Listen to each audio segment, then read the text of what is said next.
नमस्कार, जय श्री कृष्णा। मैं हूं विदुषी मिश्रा और आपका हार्दिक स्वागत है डेली 24 भारत के इस खास जन्माष्टमी विशेष कार्यक्रम में।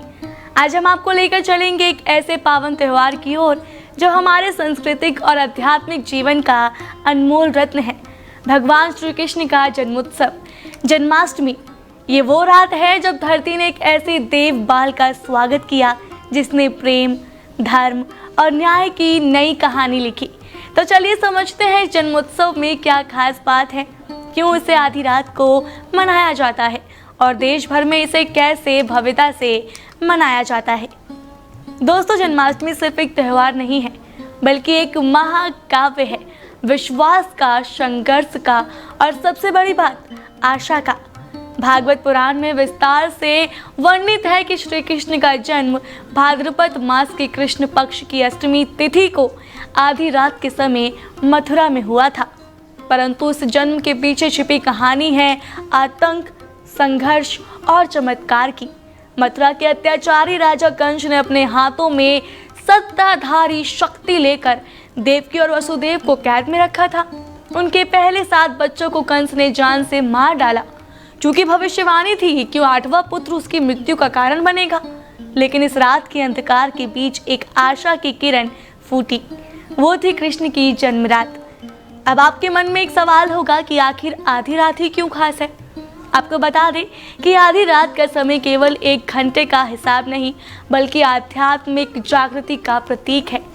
ये वो समय होता है जब आकाश के ग्रह, नक्षत्र और चंद्रमा अपने सर्वश्रेष्ठ प्रभाव में होते हैं। ये समय ब्रह्मा मुहूर्त के समान माना जाता है, जब ध्यान और साधना की ऊर्जा अपने चरम पर होती है। इस समय भगवान श्री कृष्ण का जन्म हुआ, जो अंधकार को चीर कर प्रकाश लाने वाला था। इसका मतलब है कि जब जीवन में सबसे ज़्यादा अंधेरा हो, तभी उम्मीद और विश्वास की किरण प्रकट होती है। देश भर में जन्माष्टमी कैसे मनाई जाती है, आइए आपको बताते हैं।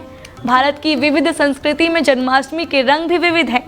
मथुरा और वृंदावन, जहां भगवान श्री कृष्ण के बचपन की लीला हुई, वहां जन्माष्टमी का जश्न सबसे भव्य तरीके से मनाया जाता है।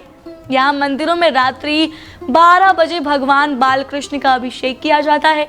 दूध, दही, घी, शहद और गंगा जल से स्नान कराया जाता है। महाराष्ट्र, यहाँ दही हांडी का आयोजन होता है, जहाँ युवक एक दूसरे के कंधों पर चढ़कर मटके फोड़ने की प्रतियोगिता करते हैं। ये खेल कृष्ण के माखन चोरी करने की कहानी का प्रतीक है। पश्चिम बंगाल, यहाँ भक्ति और नाट्य का संगम होता है, जहाँ कृष्ण की रासलीला का नाट्य मंचन किया जाता है। दक्षिण भारत, मंदिरों में भव्य पूजा और कीर्तन होते हैं। भक्तिपूर्ण श्रद्धा के साथ भगवान का स्वागत करते हैं।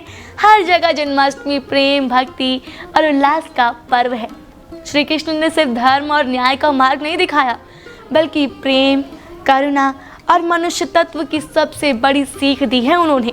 उनकी शिक्षाएं हमें सिखाती है कि जीवन में चाहे कितनी भी कठिनाइयां आए, हमें धैर्य नहीं छोड़ना चाहिए। जन्माष्टमी हमें याद दिलाती है कि अंधकार चाहे जितना भी गहरा हो, अंत में उजाला ही जीतता है। तो इस जन्माष्टमी आइए हम सब मिलकर इस बाल गोपाल का स्वागत करें, जिसने हम सभी को प्रेम, अहिंसा और न्याय की राह दिखाई।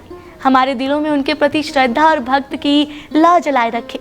मैं हूं विदुषी मिश्रा और ये था जन्माष्टमी विशेष केवल डेली 24 भारत पर। आप सभी को जन्माष्टमी की हार्दिक शुभकामनाएं। जय श्री कृष्णा।